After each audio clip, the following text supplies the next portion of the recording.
Subscribe करें step ahead learning channel को ताकि आपको आपकी स्टडी में आने वाली प्रॉब्लम्स के सॉल्यूशन हमेशा मिलते रहें।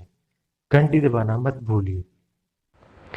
Hello and welcome to our channel step ahead learning. आज का हमारा टॉपिक है मेमोरेंडम मेथड और coventures method recording only their own transaction in their books. ठीक है, इस मेथड में क्या होता है कि सिर्फ वही ट्रांजेक्शन रिकॉर्ड की जाती हैं जो कोवेंचर्स से रिलेटेड हो। मतलब कि अलग अलग कोवेंचर्स अपनी अपनी अपनी बुक्स प्रिपेयर करेंगे, दूसरी किसी भी कोवेंचर की बुक्स को वो प्रिपेयर नहीं करेंगे। ठीक है, जैसे कि हम मान लो हमारे दो पार्टनर्स हैं एक्स एंड वाई, तो एक्स अपनी बुक में अपनी ही ट्रांजेक्शन प्रिपेयर करेगा, वाई की ट्रांजेक्शन प्रिपेयर नहीं करेगा, और वाई अपनी बुक में अपनी ट्रांजेक्शन प्रिपेयर करेगा, एक्स की नहीं करेगा। ठीक है, देखो, और ये जो मेमोरेंडम अकाउंट होता है ना, ये सिर्फ सिंगल एंट्री पास आउट करता है, डबल एंट्री सिस्टम नहीं रखता इसमें। जैसे कि हमारे डबल एंट्री सिस्टम, जैसे कि सबको पता है कि अगर हमारी कोई चीज़ डेबिट हो तो वो नेक्स्ट अकाउंट में जाके क्रेडिट हो जाती है। वैसे बट इसमें जो है, इसमें अगर जॉइंट वेंचर अकाउंट में डेबिट है तो ये डेबिट वाली साइड ही आएगा। मान लो हमारा एक्स ने जो है वो परचेजेस किए हैं जॉइंट वेंचर अकाउंट में, तो वो डेबिट होगा। ठीक है, बट नेक्स्ट उसके कोवेंचर अकाउंट में वो क्रेडिट साइड पे आता है ना। बट जो हमारा मेमोरेंडम अकाउंट है उसमें जॉइंट वेंचर अकाउंट में जो एक्स ने परचेसेस किए हैं वो डेबिट हैं, तो वो मेमोरेंडम अकाउंट में भी डेबिट साइड ही आएंगी, क्रेडिट साइड पे नहीं आएंगी। ठीक है, अब देखो, सारे जो कोवेंचर्स हैं वो एंट्री पास आउट करते हैं डबल एंट्री सिस्टम में। ठीक है ना, तो ये जो एंट्रीज ये लोग पास आउट करते हैं वो किस अकाउंट में पास आउट करेंगे? जॉइंट वेंचर विद को ventures account. Joint venture account बनेगा को वेंचर के अकाउंट के साथ। ठीक है, मतलब जो खर्चे हैं वो तो आएंगे, बट बीच में को वेंचर अकाउंट भी मर्ज हो जाए, बीच में को वेंचर अकाउंट भी बनेगा। ठीक है, उनको पेमेंट भी तो करनी है ना साथ में लास्ट में। अब जो सारे कोवेंचर्स हैं वो लोग अपना अपना अकाउंट प्रिपेयर करें तो प्रॉफिट कैसे पता चलेगा? इसलिए वो मीटिंग करेंगे और सारे कोवेंचर्स अपना अपना अकाउंट लेके आएंगे। ठीक है, फिर वो एक मेमोरेंडम अकाउंट बनाएंगे। मेमोरेंडम अकाउंट का आपको पता है रियल मीन क्या होता है? मेमोरेंडम अकाउंट का रियल मीन होता है कि जस्ट फेक अकाउंट बना। ये जो मेमोरेंडम अकाउंट है ना, इसकी ट्रांजेक्शन किसी भी अदर अकाउंट में नहीं की जाती, क्योंकि एक तो ये रफ अकाउंट है, दूसरा ये ओनली वन एंट्री सिस्टम वाला मेथड यूज़ करता है, डबल एंट्री सिस्टम मेथड नहीं यूज़ करता। और क्या कहते हैं, इसकी ट्रांजैक्शन कहीं पे नहीं जाती, बस इसका जो सॉर्ट आउट करके जो भी मतलब निकलता है प्रॉफिट या लॉस, उसको यूज़ किया जाता है उनके अकाउंट में, रियल अकाउंट्स में। बाकी इसकी कुछ भी ट्रांजैक्शन दूसरी के अकाउंट्स में नहीं जाती है। ठीक है, अब जो क्या कहते हैं कोवेंचर्स हैं मेमोरेंडम अकाउंट से में सारे कोवेंचर्स के उनके खर्चे, उनके इनकम्स, वो सारा करके प्रॉफिट या लॉस निकाल लिया जाता है। ठीक है, जो प्रॉफिट एंड लॉस आता है वो अपना अपना कोवेंचर, जैसे एक्स और वाई हमने मानी थी, एक्स अपना प्रॉफिट या लॉस जो भी आएगा वो अपने account joint venture account with coventure account में ले जाएगा, और सेम एक्स वाई भी अपना अकाउंट में ले जाता है। ऐसे बस मेमोरेंडम अकाउंट जस्ट यूज़ होता है इसके लिए। ठीक है, क्लियर हो गया मेमोरेंडम अकाउंट क्या होता है? अब हम अपनी स्टेटमेंट डिस्कस कर लेते हैं कि स्टेटमेंट में क्या सम है, मतलब क्या कहा गया है करने को। देन अपना सम स्टार्ट करते हैं। ठीक है, देखो, B of Bombay and C of Kolkata enter into a joint venture to consign scrap iron to A of Agra. ठीक है, बी और सी जो हैं वो पार्टनर्स हैं, वो बी बॉम्बे से, सी कलकत्ता से है। वो लोग जॉइंट वेंचर में कंसाइन करेंगे। कंसाइन मतलब शिपिंग करना, वो मतलब सामान भेजना। स्क्रैप आयरन मतलब वेस्ट जो आयरन्स है वो ए को भेजेंगे आगरा में। ठीक है, to be sold on their risk, so वो सोल्ड करेगा अपने रिस्क पे। ठीक है, they share profit and losses equally, दोनों profit and loss equal share करेंगे। A is entitled to a commission of 10%। जो ए है वो पार्टनर नहीं है, वो जस्ट सोल्ड करेगा रिस्क पे, वो पार्टनर नहीं है। पार्टनर कौन है? बी और सी। ठीक है, तो ए कहता है कि मैं पार्टनर तो नहीं हूँ बट मेरे को 10% कमीशन चाहिए। ठीक है ना, नेट प्रोसीड पे आफ्टर चार्जिंग सच कमीशन, मतलब जितनी भी उसकी सेल होगी उस पे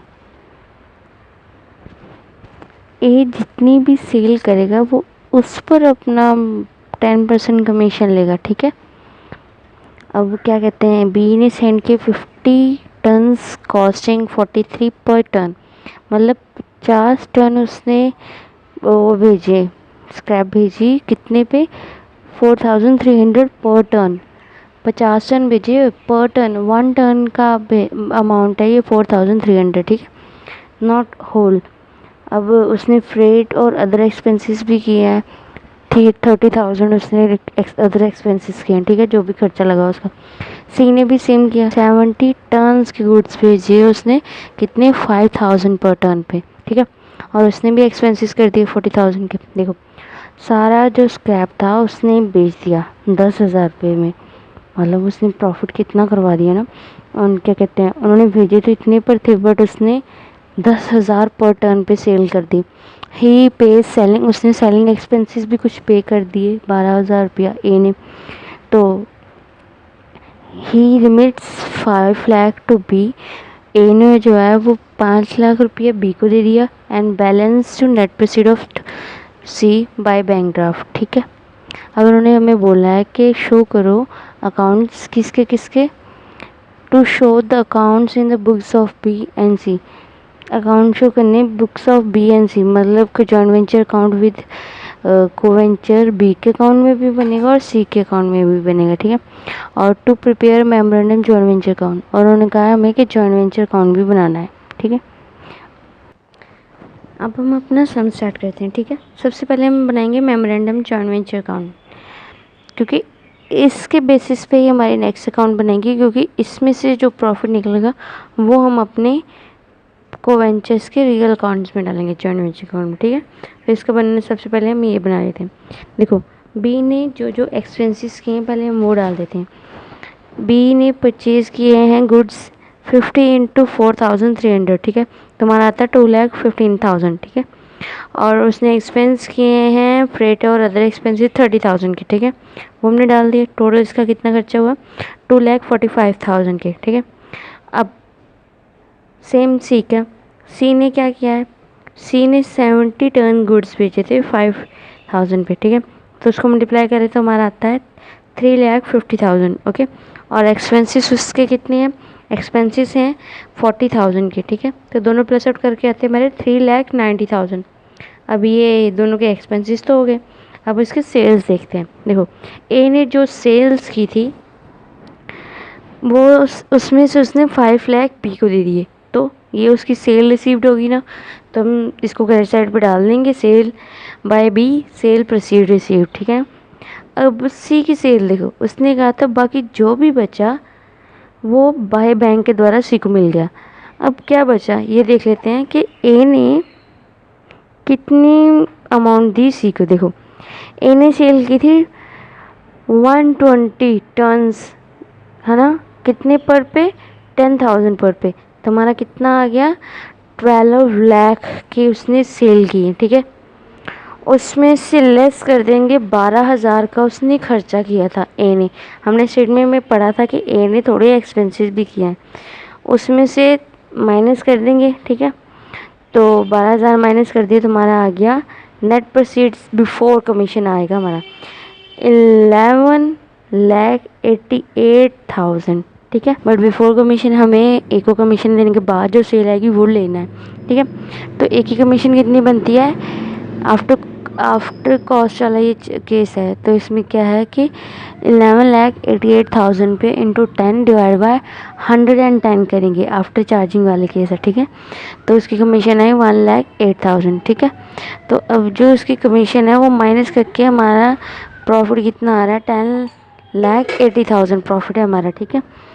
तो अब ये जो प्रॉफिट है ये हम दोनों पार्टनर्स में डिस्ट्रीब्यूट कर देंगे। बी को 5 लाख ए ने खुद दे दिया, ठीक है, बट बाकी जो बचा, मतलब कितना बचा हमारे पास, 5,80,000, वो सी को मिल गया, ठीक है। तो हमने सेल में से अपनी परचेजेस और एक्सपेंसेस माइनस की तो हमारा प्रॉफिट आता है 4,45,000। बट तो बी और जो सी है उन्होंने कहा था कि हम इक्वली शेयर आउट करेंगे प्रॉफिट अपना, तो उन दोनों का प्रॉफिट आ रहा है 2,22,000 500, ये दोनों का प्रॉफिट इक्वली शेयर है, ठीक है। अब ये जो प्रॉफिट है ना, ये मेन पार्ट है मेमोरेंडम अकाउंट में। बाकी जो भी हमने ट्रांजेक्शन की वो किसी भी अकाउंट में डालेंगे, बट ये जो प्रॉफिट है हमारा, ये बस इसके लिए हमने अपना मेमोरेंडम अकाउंट बनाया, ठीक है। तो इस प्रॉफिट को हम joint venture account with coventures account में यूज़ करेंगे, अपने अलग अलग कोवेंचर, जिसका जो प्रॉफिट है वो अपना कोवेंचर अपने अकाउंट में लेके जाएगा, ठीक है। अब हम बनाते हैं in B's book joint venture with C account. C का अकाउंट बनाएंगे, मतलब बी का अकाउंट बनाएंगे सी के साथ। देखो, पहले तो उसने परचेजेस की थी, वो हमने डेबिट कर दी 2,15,000 की। फिर उसने एक्सपेंसेस किए थे, वो हमने डेबिट कर दिए 30,000 के। अब उसको प्रॉफिट मिला था ना, प्रॉफिट हमने अभी बात की थी कि जो मेमोरेंडम अकाउंट है वो 1 एंट्री वाला मेथड है, तो जो भी अकाउंट इसमें डेबिट है वो सीधा डेबिट वाली साइड ही आएगा जॉइंट वेंचर अकाउंट में, या जो जॉइंट वेंचर अकाउंट में डेबिट है वो मेमोरेंडम अकाउंट में सीधा से डेबिट वाली साइड ही आता है। इसकी कोई भी एंट्री क्रेडिट या डेबिट नहीं होती खुद से खुद, डबल एंट्री सिस्टम मेथड इसमें यूज़ नहीं होता, ठीक है। तो जॉइंट वेंचर अकाउंट में इसका प्रॉफिट आ गया 2,22,500, ठीक है, जो हमने मेमोरेंडम अकाउंट में निकाला था, ठीक है। अब उसकी सेल प्रोसीड्स भी हैं 5 लाख की, तो सेल प्रोसीड से हमने ये सारा माइनस किया, उसके परचेजेस, एक्सपेंसेस और प्रॉफिट। तो लास्ट में हमारा by bank to bank final settlement हो जाएगी, क्योंकि हम बीच में कोवेंचर अकाउंट भी बना रहे हैं ना, तो फाइनल सेटलमेंट इसी में करेंगे। अब सेम हम सी का अकाउंट भी बना लेंगे। देखो, टू बैंक परचेजेस डाल दी 3,50,000 की, और फिर बैंक अकाउंट उसमें एक्सपेंसेस डाल दी 40,000 से, और उसका जो प्रॉफिट रिसीव हुआ था मेमोरेंडम अकाउंट से वो भी डाल दिया, और क्या कहते हैं क्रेडिट साइड पे हमने डाल दिया उसकी सेल्स, ठीक है। तो सेल्स जो डाल दी, अब हमारा डेबिट साइड ज़्यादा और क्रेडिट साइड कम है, मतलब हमने डेबिट से क्रेडिट साइड माइनस किया, तो हमारा बाय बैंक फाइनल पेमेंट 32,500 पे की जाएगी जॉइंट वेंचर को। किसके द्वारा? सी के द्वारा पे किया जाएगा 32,500। बी को क्या था, उसको रिसीव मतलब उसको दिया जा रहा था, और इन सी से लिया जाएगा पैसा, क्योंकि उसके पास ज़्यादा है, 5,80,000 है, और उसने खर्चे कम किए हैं, इनकम उसकी ज़्यादा है, ठीक है। तो उससे पैसा लिया जाएगा, कितना पैसा लिया जाएगा? 32,500। ओके, हमारा ये सम कंप्लीट हो गया at last. Thank you for watching our video. अगर किसी को कोई भी प्रॉब्लम हो तो प्लीज़ कमेंट कीजिए। Thank you.